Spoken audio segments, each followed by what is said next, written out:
Hi, thanks for joining a new video. Today we review the Nubia Focus 2 Ultra 5G. Let's begin. This particular device appears to be entirely focused on photography, yet it fits into the mid-range category. A standout feature is the rotating ring encircling the camera module, adding a distinctly special touch. Even with the cell phone switched off, you can spin this ring and find entertainment for hours on end. This will undoubtedly be one of its most compelling aspects, and we will gradually describe it in more detail. Currently, you should know its launch price is approximately $5,499 plus or minus $285. Remember, prices here differ from there. This price range isn't typical among many manufacturers. While there are competitors, recognized brand competition isn't as common here, with options being cheaper or more expensive, making this category less crowded. In this situation, its distribution will occur via Mercado Libre and Amazon, which means it is available exclusively online. Let's explore it step by step. The front will offer a sufficiently reduced bezels. For the category, I think it's fine. Although in this case, it is not known if it has some special Gorilla Glass protection or something similar, since the manufacturer does not communicate that. Then the resistance of the front, I think it is a little in doubt. On the sides, we will find plastic frames as expected in the category. On the right, there are volume buttons, a red highlighted power button, and a non-traditional camera button. It may not have 2 steps or anything like that, but it includes an interesting section that helps us understand. It is a device primarily focused on photography. At the top, there is a microphone, and on the left side, there is a configurable switch. You can use this switch, for instance, to quickly access the camera or to turn on the flashlight. The phone offers the capability to access the voice recorder, allowing you to promptly begin a recording session. Additionally, it provides the option to toggle between silent mode or vibration mode. As a user, you have the flexibility to decide how you wish to utilize these functionalities according to your preferences. In my opinion, it's a really nice addition, and we could even consider it a strong point since it's quite unusual for this category. At the bottom, we have perforations for the speaker, followed by the USB-C port, another microphone, and lastly, the tray where we can insert a single SIM card specifically for Mexico. Although it appears that the second tray is blocked, which suggests that in other regions, the dual SIM version might be available. The device is approximately 7.49 millimeters thick.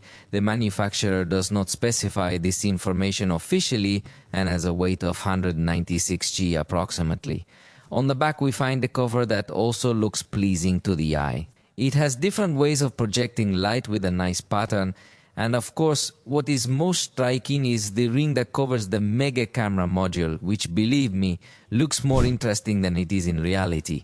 Keep in mind that we are discussing a mid-range device, so we shouldn't anticipate an ultra-professional photographic system or anything of that caliber. However, aesthetically speaking, it looks quite appealing with this combination of gold and red.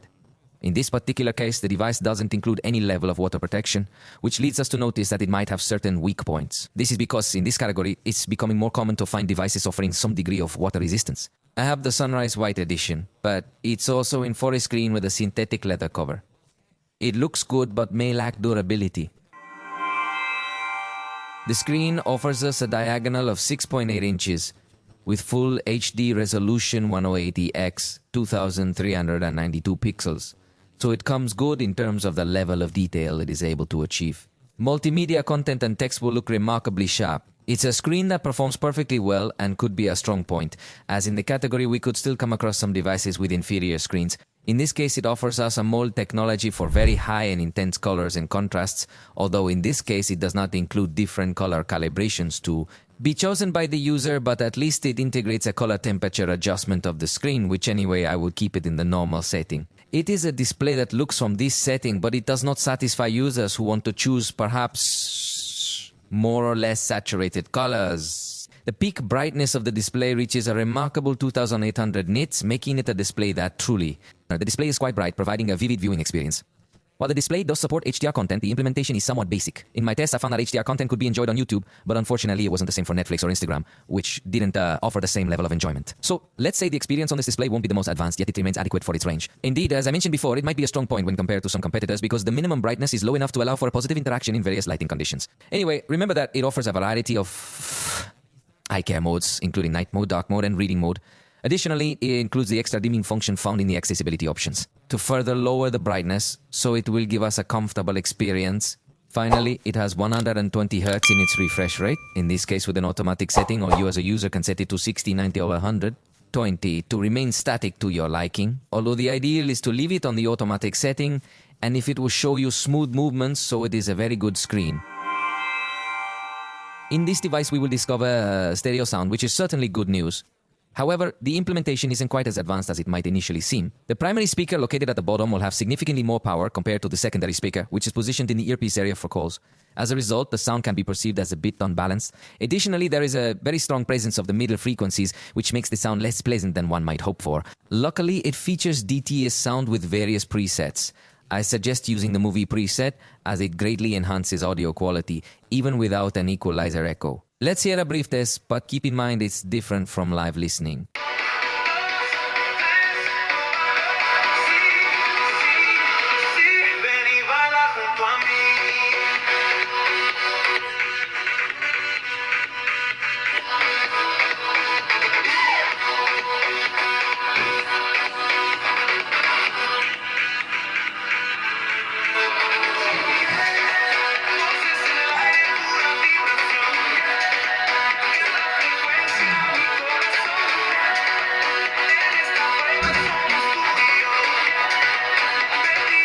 A positive is that this phone lets us adjust each app's volume individually, useful if you play multiple things at once. Note it lacks a headphone jack, which is significant for its price, but it supports LDAC and aptX codecs for high-res Bluetooth headphones. It includes 2 mics and handles basics. Let's listen to a test. Esta es una prueba de sonido grabada con los micrófonos del Nubia Focus 2 Ultra 5G. The truth is that they sound very basic. Now let's hear how they behave in a noisy environment.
And you've likely observed it yourself, they sound quite plain and seem to use noise cancellation, which causes the audio to completely lose its clarity and resolution. Hopefully, they might be able to address this issue with a future update, but as it stands, it would certainly not be the best option if you enjoy recording concerts or moments filled with a lot of background noise. Finally, and certainly not the least important, in this block the device has a vibration motor for the x-axis, so it's simple, don't expect a very premium haptic feedback, although in the price range it's still expected. The front camera is 32 megapixels with an f2.45 aperture and fixed focus. To quickly access the camera, just press the dedicated camera button once. It has a handy shortcut that works whether the device is locked or unlocked, giving you fast access anytime you want to use it. Note that front camera does not go. The agility of the device isn't particularly high, so capturing images isn't very fast. In fact, it doesn't allow for bursts when you hold down the shutter. However, at the top, there's a button that lets you enable special effects. Be aware though that if you take multiple pictures in succession, the device might slow down a bit, requiring some patience on your part. Now, we can already demonstrate here the effects that offer real-time preview. Additionally, it features a beauty mode with just one general slider. In the settings, we will also find the option to capture by smile, along with the choice of what we want the volume buttons to perform. Naturally, we can also take the picture using the dedicated button or by touching any area of the screen to activate the photo function. Note that in this case, it does not have some palm detection gesture to make a comfortable capture. And let's see the results, because it is a camera that promises a very high resolution, and in fact, if we find a good level of detail, I think in that sense, does not disappoint, although we do not find the color accuracy too high or something like that. It is a camera with a remarkably good amplitude. So if you are looking for a camera with a very high resolution, it is a very good camera. With the arm, you can achieve a good framing, and although it has a fixed focus, by fully extending the arm, it remains well focused. This ensures that the pictures can appear to be of good quality considering the price. Consider, for example, that in backlit scenes, the preview does not look very well optimized, and although processing balances more or less well highlights and shadows, note that the photo is left with a remarkably low contrast of a very basic quality, so it is not an expert in selfies. However, note how at night anyway, if it still maintains a good level of detail, a photograph with noise control, and in this instance, once more, the color accuracy is somewhat lacking. But even in photography against nightlight, I liked its performance. In fact, here it exceeded my expectations, balancing well the brighter areas and maintaining good noise control in the darker areas. You could also use the screen as a flash simulation, but from my point of view, the photography drops in quality. And watch what the portrait photography would look like at night. I think it's not so defined. However, considering it's a device in the lower mid-range, I believe we can understand it quite well during our testing process. We noticed that the bokeh effect is quite nice for the blur that is applied to the background. It also has good face detection, although it's not able to detect objects, so it's also going to blur them out of focus, and the result might not come out very natural, so you just have to be careful there, but I think for the price it takes good portrait pictures. On the back, we discover a 13mm camera featuring an f2.2 aperture and autofocus, which is a pleasant surprise. This camera serves as an ultra-wide camera and also functions as a macro camera, although it has a basic resolution with 5 megapixels. Next, we encounter the 27mm main camera, which includes an aperture of f1.47, autofocus, and a 50 megapixel sensor. The final camera is solely for capturing depth with 2 megapixels, making it quite basic. Notice when you open the camera, the device curiously sets 35mm as the default focal length, though the lens isn't 35mm. It's applying digital zoom, notice it's at 6x. It also offers 50mm or 24mm, the actual lens focal length. Ideally, it should default to 24%, allowing the user to increase if desired. In addition, it provides you with the other settings here. Overall, this will be a device that performs adequately and meets your needs. Agile for the price, it's okay. Holding the shutter gives us an almost unlimited burst at good speed. In our test capturing the number 3, we noticed that it takes a little over a quarter of a second for the device to actually take the picture, so I don't think it's a very good option for fast action photos, and the burst notes that it even takes longer to start, even though it has little space between one photo and another. So, if you press the shutter button early enough, I believe you might be able to capture a really good moment. However, please note that sometimes you will also notice that the photos turn out to be quite messy. This largely depends on the capacity of the RAM and various other factors. Just like with the front camera, we will have access to several filters that we can preview in real time. We also have the option to enable artificial intelligence, which will definitely enhance and saturate the images a bit more. Additionally, we can activate a grid to help us frame our pictures more precisely, or even turn on a leveler that indicates if the device is aligned properly or not. Take note that a small level appears in the camera shutter area. By tapping the screen, we can adjust the exposure accordingly, or the focus, and take into account that it will also feature an expert mode.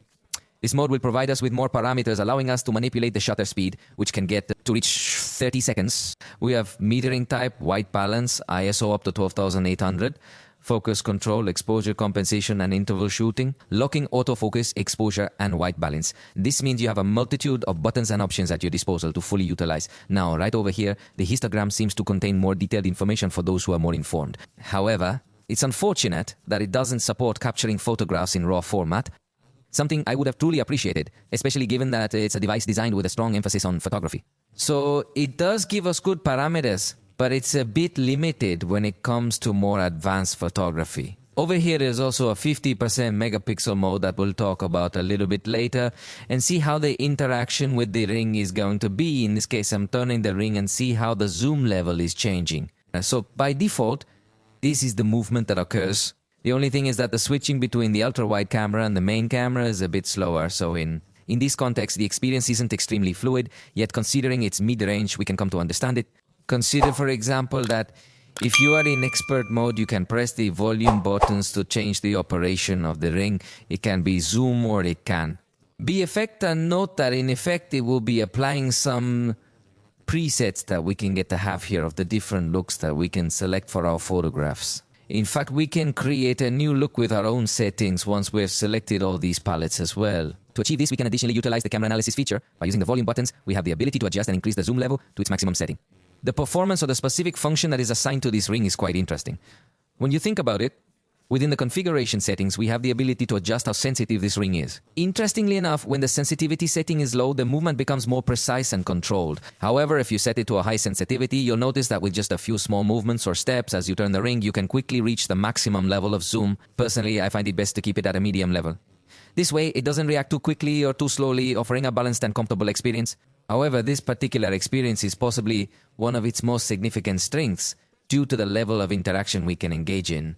Notably, when you turn it, there's a subtle click of the wheel, which is incredibly pleasant. Although this addition might seem somewhat unnecessary, since you can easily adjust the zoom here, it does add a unique touch of style. Moving the ring gives you a slightly different feeling, reminiscent of using a dedicated camera. Additionally, in portrait mode, take note that it also provides the capability to adjust the level of blur or the simulation of the aperture which you are using for cue codes. This feature is quite handy.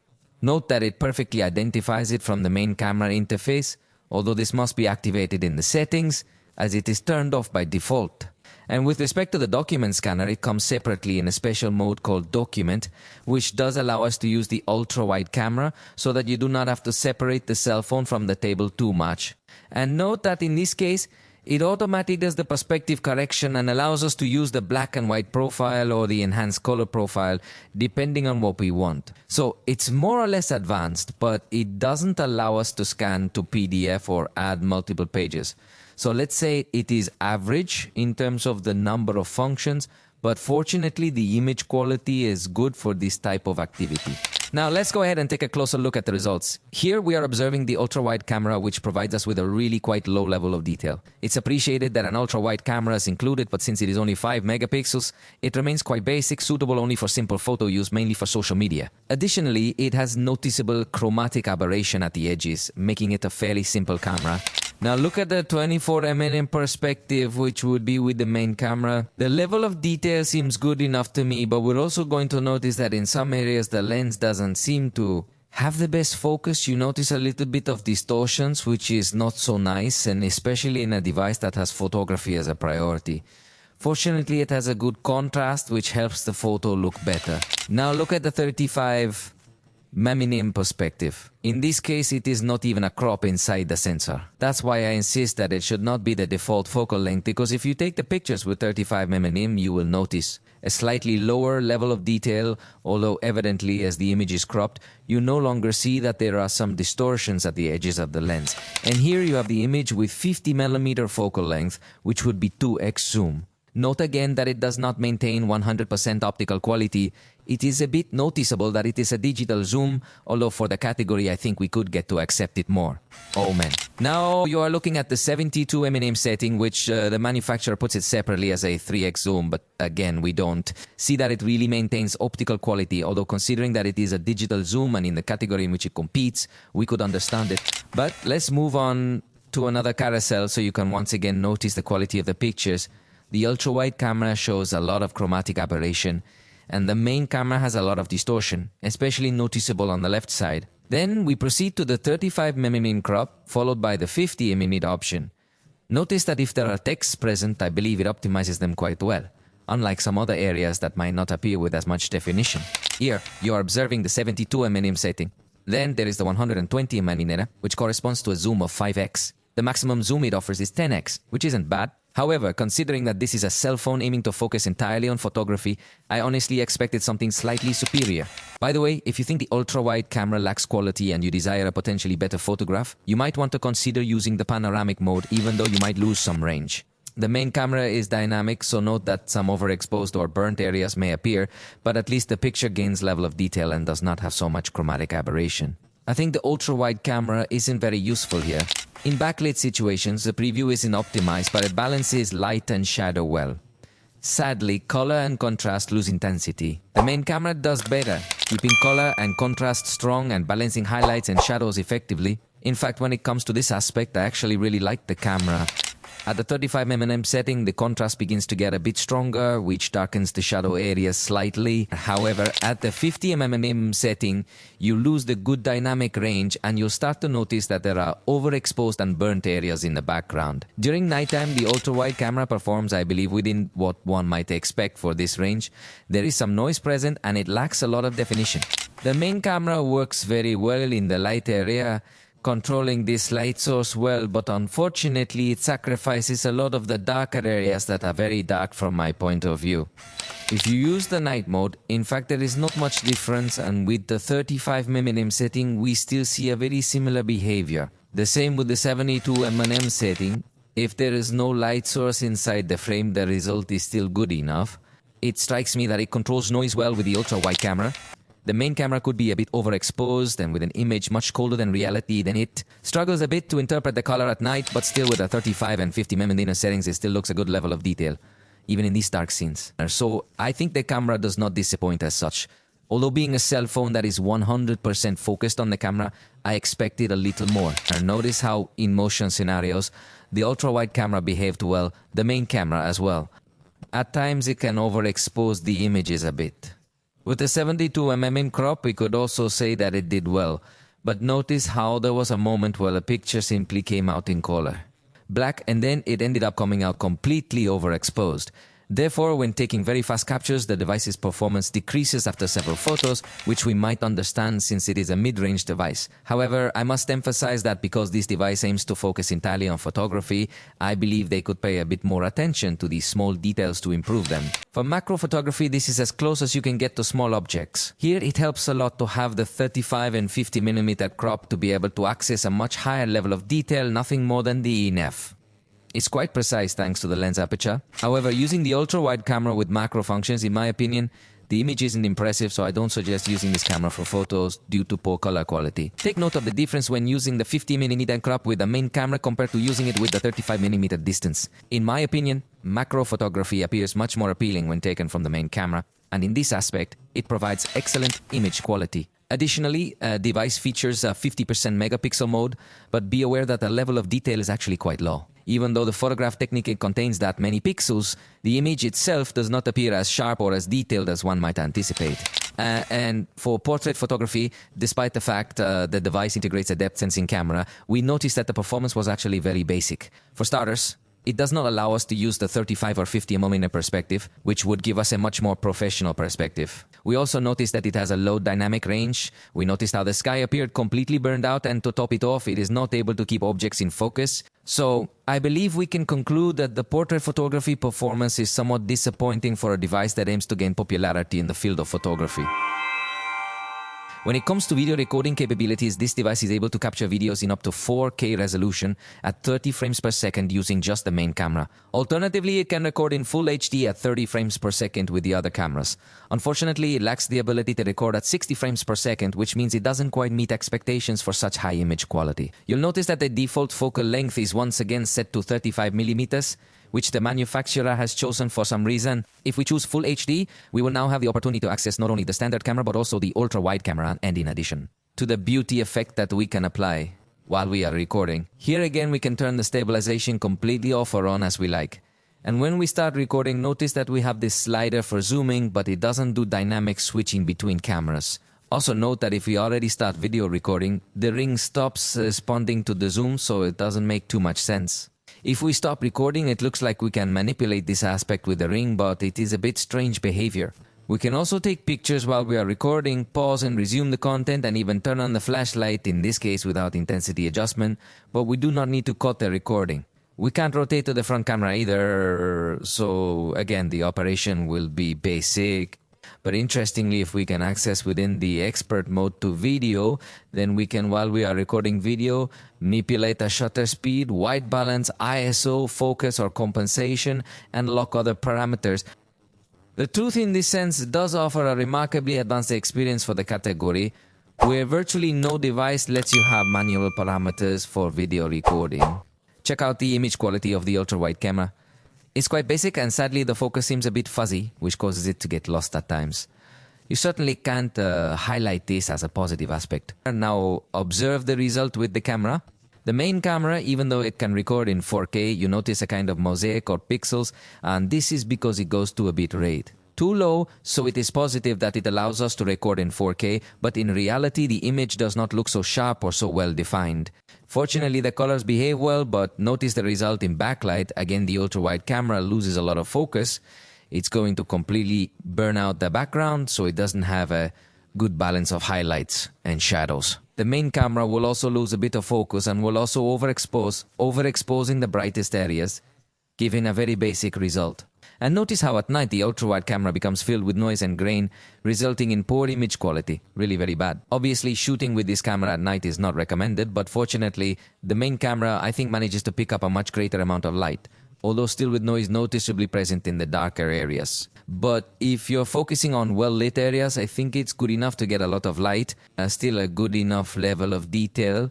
Color saturation is also correct. If there is any lighting present in the frame, obviously it will not be able to balance it very well, but no device in the category can do it. And if you focus on the darker areas, you will notice that again it will struggle with the noise present. So it is important to record in areas where there is very good light. Now take a look at what the ultra-wide camera looks like with stabilization turned off. Clearly, we had noticed before that it has significant difficulty with maintaining focus, and this issue is still noticeable in this clip. When you turn on the stabilization feature, however, I definitely believe it shows an improvement, particularly when you're walking. Even while running, you can manage to capture a decent image provided that you have balanced the cell phone properly. In scenarios involving more action, it is really beneficial to have an ultra-wide camera, even if the quality isn't top-notch. Now observe how the main camera appears with stabilization turned off. You can notice the footsteps even while walking, and even more so when running. It's clear that recording like this isn't recommended without stabilization, but note that using stabilization with the main camera forces the video to appear in full HD. And anyway, if you're running, the compensatory movements might appear somewhat jerky, which is why I wasn't too fond of the outcome. With the ultra-wide camera, the zoom is super limited, but if you start recording with the main camera, you can zoom to a maximum of 10x, although note that the zoom is not so smooth. And when you add the further setting, it starts to give a somewhat gelatinous effect. Very low level of detail and with a simple stabilization, so it does not become very prominent either. Here, the focus, we had already seen that it has some difficulties in scenes where it's not that smooth. We noticed earlier that focus struggles with complex lighting. Here, you can see the distinct steps it takes, suggesting it's not very effective. Really a very basic device. In this regard, I didn't like it at all. In this particular case, it lacks slow motion, but it does offer fast motion. However, it lacks stabilization and only provides the most basic speed setting at 15x, which might be too quick for capturing people's movements. Although, for static landscape scenes, it would be quite impressive since you can reach up to 800x. Therefore, in this scenario, you can definitely enjoy a good video. It might actually be in K, which is positive.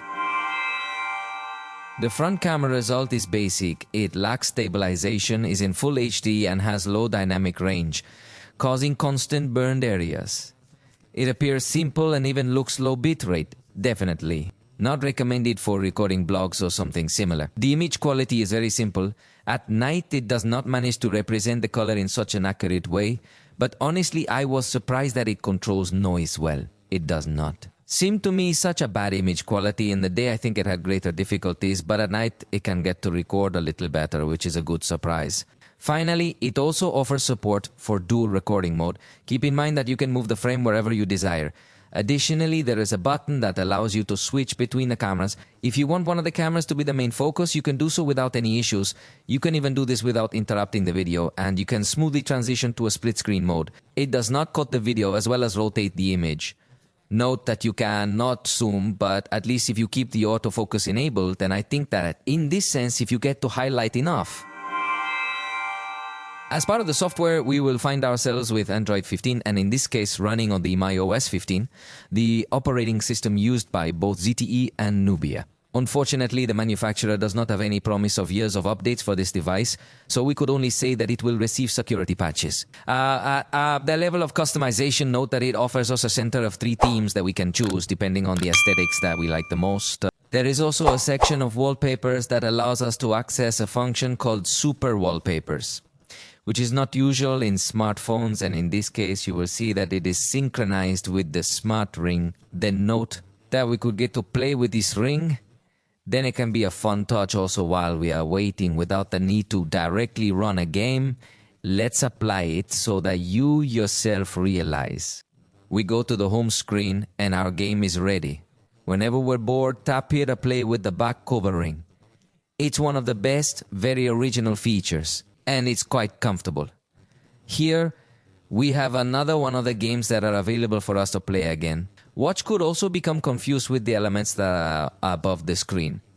And in that particular aspect, it is not something very nice, but there it is. For this particular game, it's important to note that our task is to simply reject the red dots while receiving the white dots.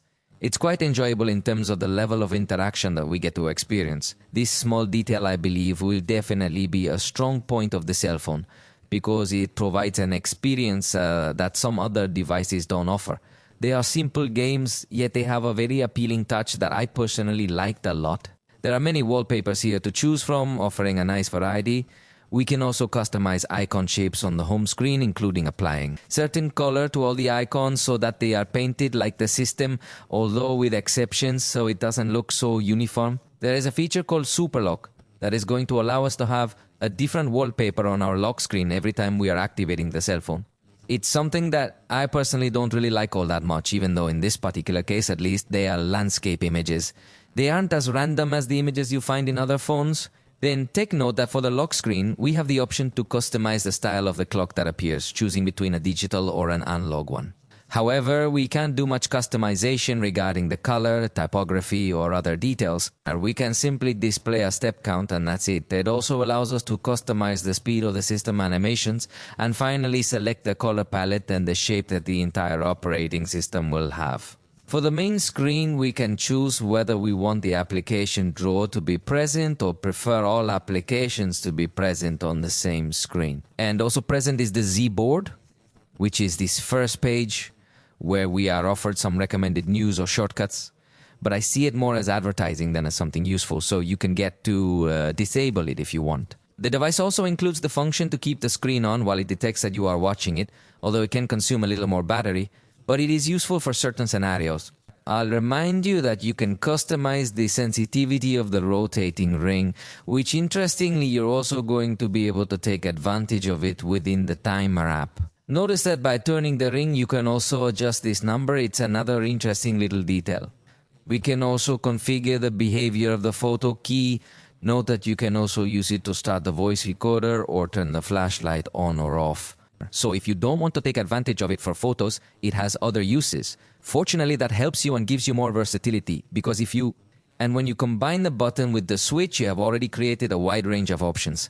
Additionally, we will come across the setup function, which is a small floating menu designed to add even more options, all within easy reach. You'll notice there are numerous buttons available. Furthermore, there is also the Z Smart function. This is a small sidebar that you can display with a simple gesture to take screenshots, record the screen, or even adjust the flashlight theme. In this instance, please be aware that it doesn't permit us to directly launch applications from this bar. Additionally, we will find the active island available, which is a tiny animation that shows up on the camera side, as you noticed a moment ago when the timer was activated. This feature will also function with the voice recorder, and it's important to note that in this scenario, it might appear overlapping occasionally. This means it might not look very polished, but by giving a single tap, we'll return to the application. If we hold it down, we can interact with other elements, giving it a nice design. There are just some minor details that need to be refined for future updates. This dynamic island is also capable of indicating when our battery is low, or when we connect our headphones, and even when we are playing music. Note that it will also give us access to the player controls.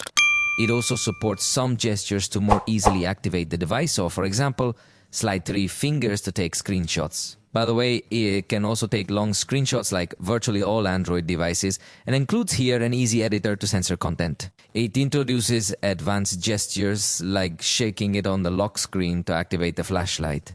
You can also place your palm on the screen to silence the alarm or timer, or just flip it face down. This device lets us swipe up with 3 fingers to open split screen mode and use 2 apps simultaneously. Please note that you even have the ability to resize the space allocated to applications, and they will still remain connected in the list of recent applications.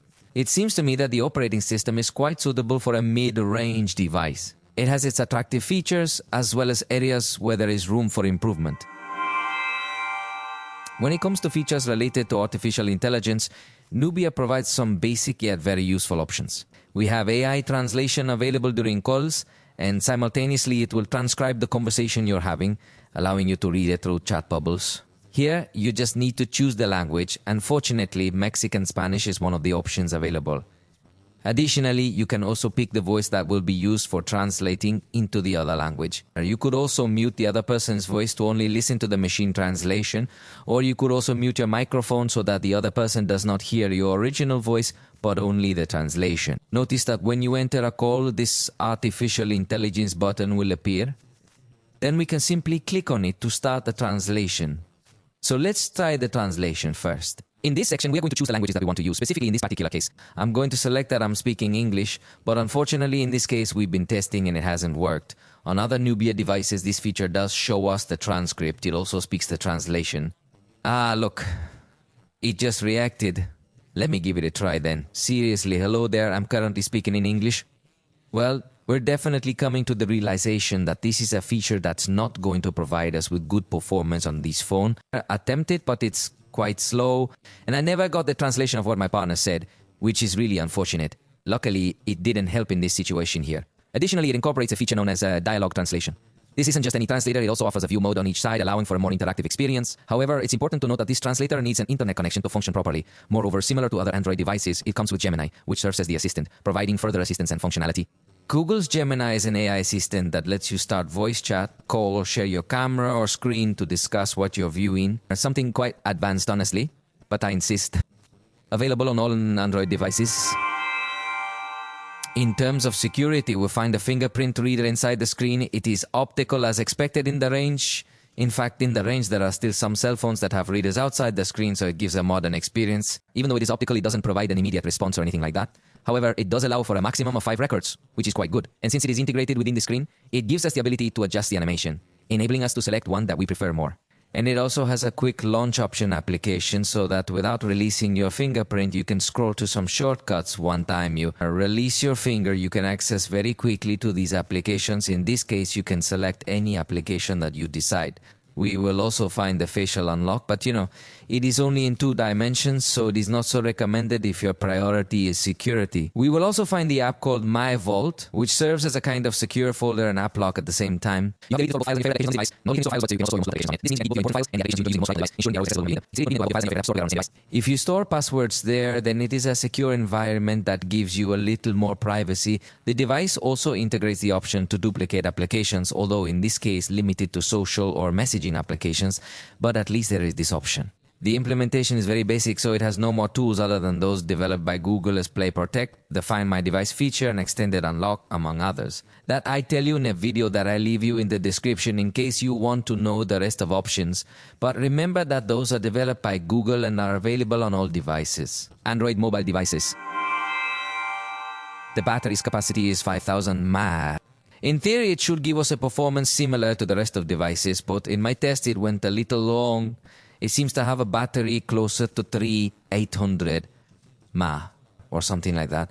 In draining with foreground, it got barely to 3H with 24 min. In the background, it went up to 4H with 2 min, although it constantly closed the drainer. So it gives us to understand that its management is a bit abruptly shutting down background apps you think are using too much power.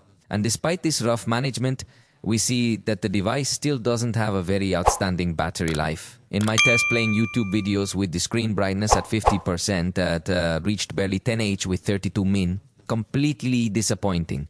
So in this regard, the truth is that the battery has not left us satisfied. You are going to constantly need to use the battery saver mode, which can help you survive better in the day and certainly at night time. To further extend your battery life, you should enable the Ultra Saver mode. This mode is available to help you restrict even more options, allowing your battery to last a bit longer. The device includes a 33 watts charger. Fortunately, it seems that it does take advantage of practically 100% of its capacity. Observing the graph, in the initial stage it got to 27.5 watts power. In 15 min of charging it got to 29 and then 30 min to 52%, and the full charge finished it in 1H with 15 min. The final stage is the one that is put. The battery is a little slower, but in general I think we could say that it has fast charging. However, consider that it does not have intelligent charging. Mechanisms to leave it charging all night, but if we are going to find the 80% charge lock in case you want to be very careful with your battery. In connectivity, we will find ourselves with support for 5G networks, but it does not have a data lock mode, so you have to be careful.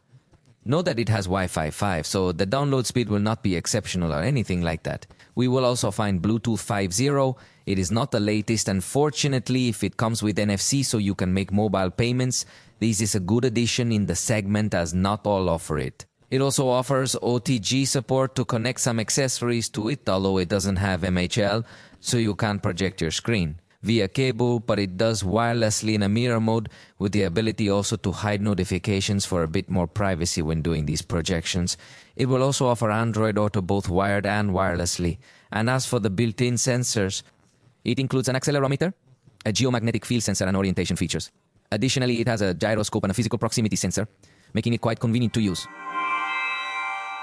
For the Nubia ecosystem, it will be rather simple as it lacks a sophisticated interaction among their devices.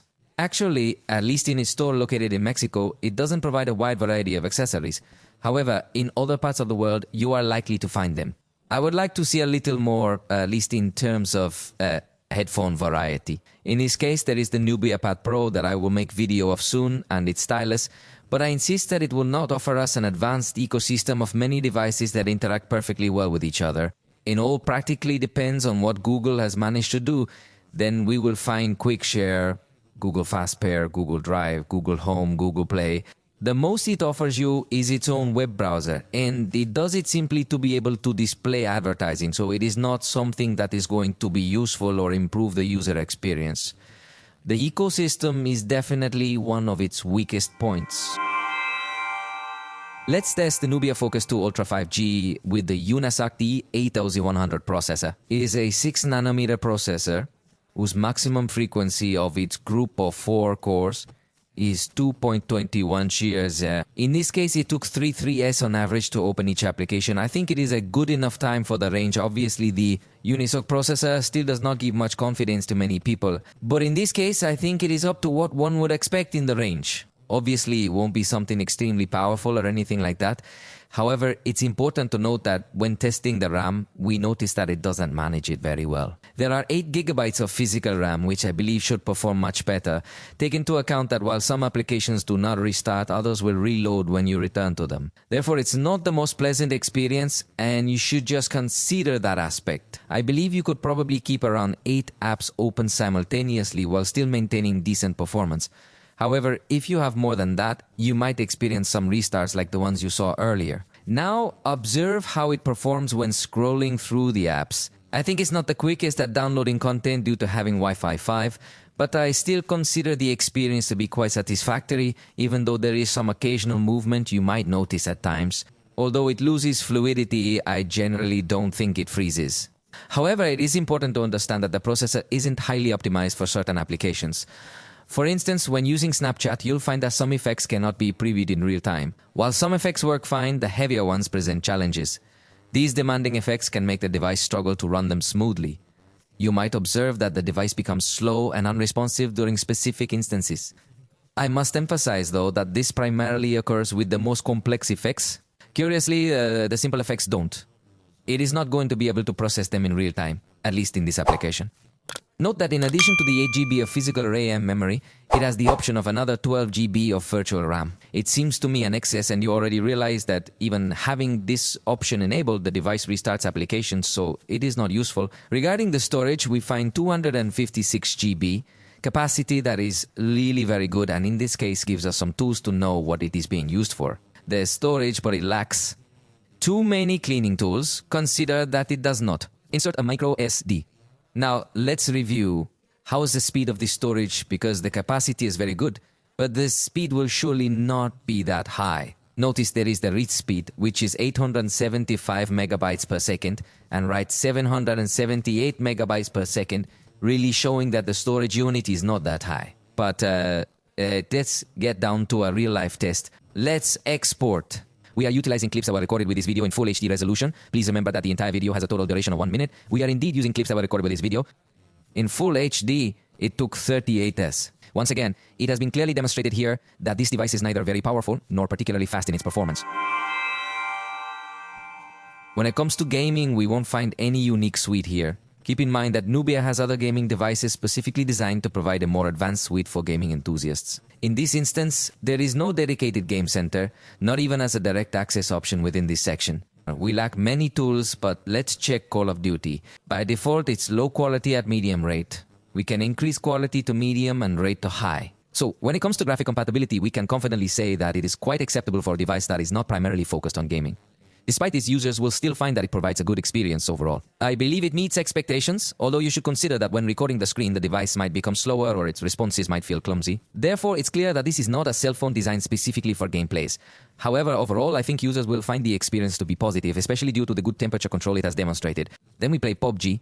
Note it's HD at a high rate. In this case, it does not let us select HDR graphics, and if we lower the graphic quality, we can get to raise the frame rate up to the ultra level.